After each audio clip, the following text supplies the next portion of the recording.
My name is Cindy, and at 47, I never imagined that my life would take such a sudden turn. For years, I had been living what I thought was a stable life. I worked from home, balancing my freelance career with my responsibilities as a wife and mother. My son Greg, the light of my life, had just graduated from university and secured a job at a major company. After all the years of hard work, both for him and for our family, I finally felt a sense of relief. I thought the tough days were behind me. But as it turns out, I was wrong. It all started the day after Greg moved out to begin his new life. I was sitting in the living room, savoring a moment of peace, when my mother-in-law, Agnes, called me into the room. Her tone was cold, almost distant, and immediately I felt a knot form in my stomach. I hadn't expected her to say anything out of the ordinary, but when I stepped into the living room, I could tell something was off. Agnes wasn't one to mince words, and she certainly didn't this time. "Cindy," she began, her voice sharp and unwavering, "your role here is finished. You should leave too. We don't need a burden like you in our house." I stood there frozen. Her words hit me like a truck. My mind raced, trying to process what she was saying. Was she serious? My mouth felt dry as I managed to stammer out, "What do you mean?"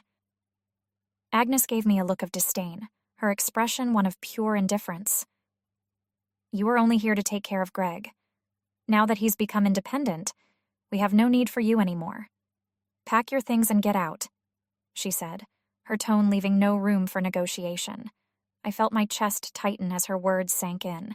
I had spent years living with this family, raising my son, caring for this household, and now I was being discarded like yesterday's news.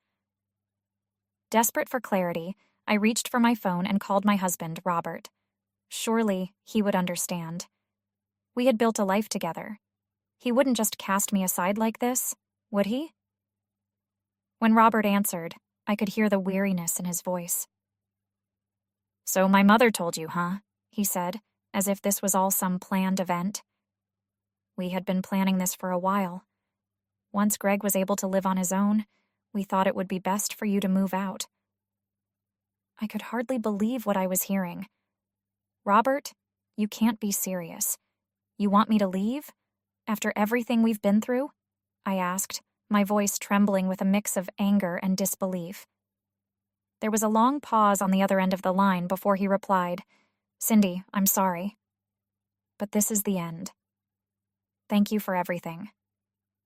And with that, he hung up. The silence that followed was deafening.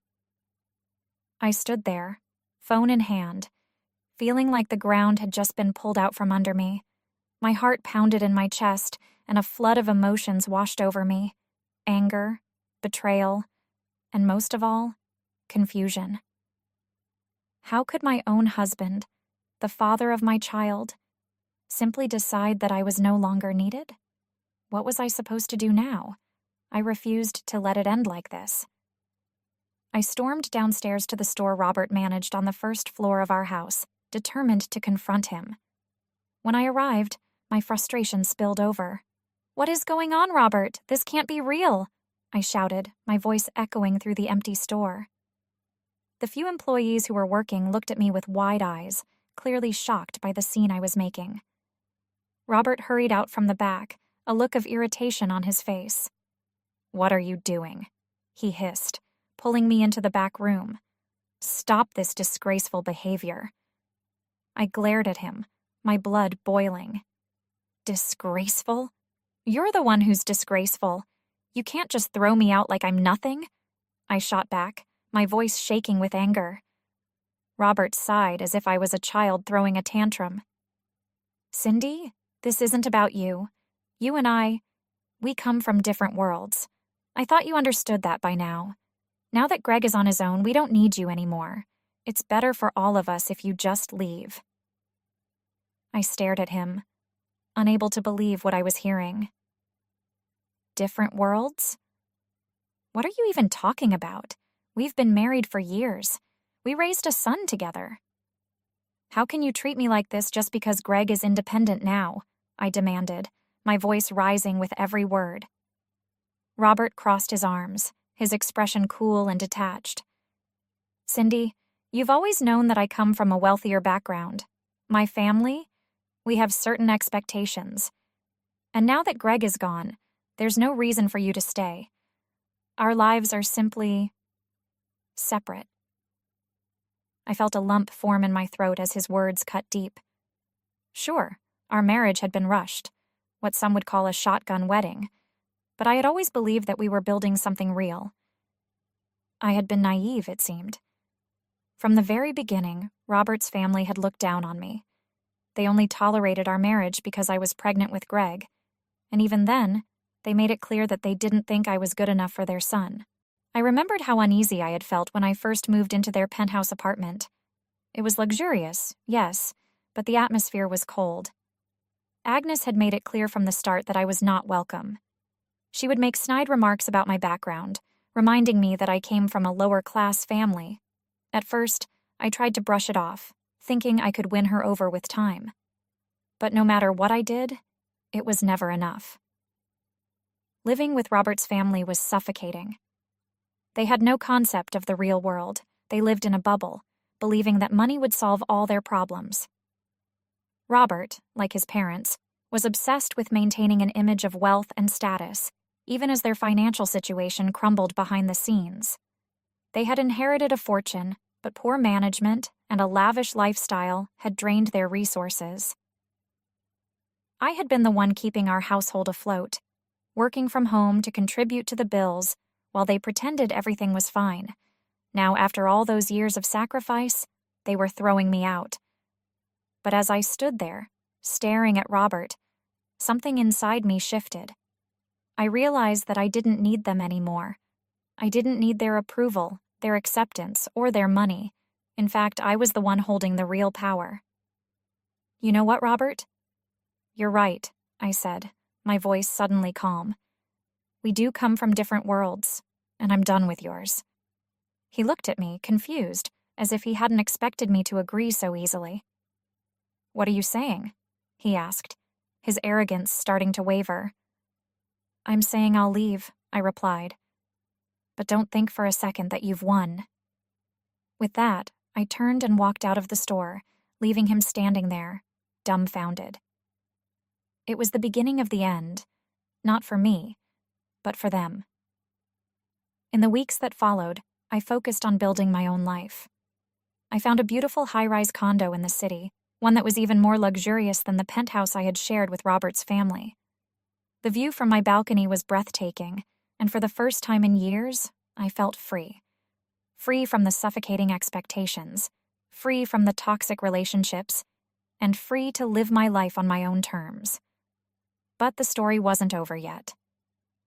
2 months after I moved into my new home, I received an unexpected phone call. It was Agnes. "Cindy," she began, her voice dripping with condescension. "How are you doing? Have you gotten used to living on the streets yet?" I couldn't help but smile as I leaned back in my chair, staring out at the glittering skyline.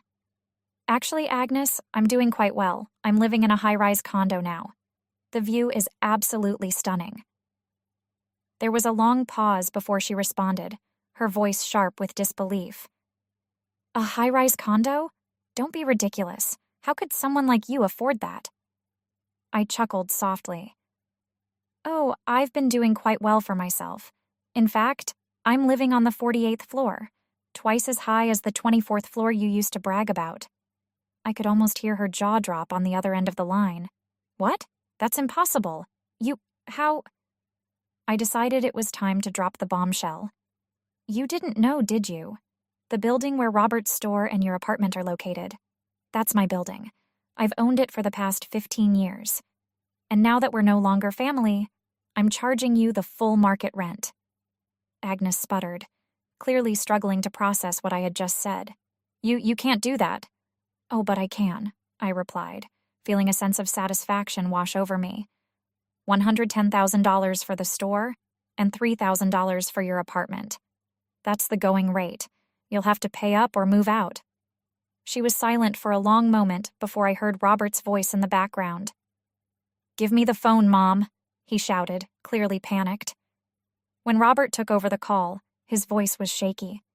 Cindy, what's going on? You can't be serious about this rent increase. We can't afford it. I'm very serious, Robert.